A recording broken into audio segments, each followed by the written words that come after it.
上期视频我们讲了关于金丝楠木一个真假辨别的方法，今天我们来讲一讲金丝楠木到底具有什么样的价值，和它的价格到底是不是像民间传言出的那么昂贵呢？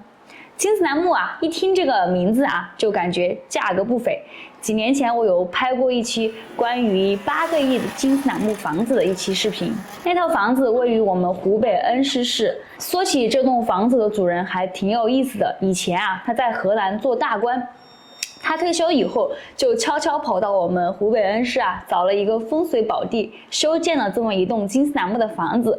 这栋房子啊，距离现在已经是400多年了，传到现在啊，也不知道是第多少代子孙了。据说啊，现在已经是家道中落了，住着金丝楠木的房子，却还是村里有名的贫困户。后来也是把这栋房子啊卖给我们当地旅游观光，才得以脱贫致富。那么这栋价值8个亿的房子到底是不是真的呢？我听看管的这位大叔说啊，他说这栋房子的价值是北京故宫来的专家根据它的历史价值、文物价值和用料价值来定价的。房子整栋房子全部是金丝楠木制的哈，距离现在是438年了。那么这个在我们全中国经过专家鉴定哈，这是在中国唯一的一栋金丝楠木，整栋房子是金丝楠木制的。那么大家看一下，像这样的金丝楠木，就1000年以上的，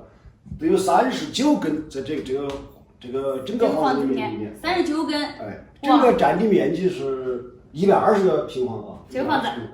其实吧，不管是这栋价值8个亿的房子，还是故宫价值几十个亿的金丝楠木，它们身上更多的是一种历史文物价值。至于现在的一些金丝楠木啊，家具、工艺品、手串之类的，并不能按照这样去定价。金丝楠木属于国家2级保护植物，通常市面上流通的都是从地下挖起来的乌木、昆山老料和一些拆房老料，价格呢也是各有不同的。因为金丝楠木主要是根据它的花纹、尺寸和大小来定价格的。一般来讲，不带花的也就几块钱一斤，花纹好一点的也就10几块到几十块钱一斤。我曾经买过最贵的一块是在200多一斤，那是我目前为止啊买过金丝楠木单价最高的一个原料。它是在长江里面打捞起来的一块60多斤的一个浆料，我花了1万多块钱啊，最后我给它做成了珠子。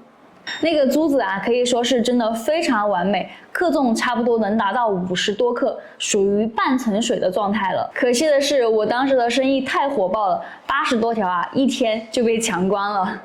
后来啊，我再也没找到过这种密度的金丝楠木料了。那我们再来讲一讲大尺寸的金丝楠木料子，这种料子一般都不便宜，但也不是像传言的几个亿那么贵。比如这一颗啊，当时的卖价是200个 W。这种大尺寸的料子一般它都是带花纹的，这种料子一般适合做高端家具面板。如果能开出大尺寸的极品花纹面板，一块啊就能卖个20-30万。一根直径2米左右的大乌木啊，随随便便都可以开个几十片的。算一算，感觉是不是特别暴利？但是吧，在这暴利之下，还是隐藏着许多风险。虽然花纹啊能够通过表皮看到一点，但花纹是否完整、料子是否干净、有没有重演，这些都得开出来之后才知道。根据我们的经验啊，往往开的都一般，不亏钱啊，也挣不了多少钱。但是只要你运气够好，开出来一根就可以够你吃好几年了。总之，金丝楠木的价格浮动很大，前几年金丝楠木炒得非常的火爆，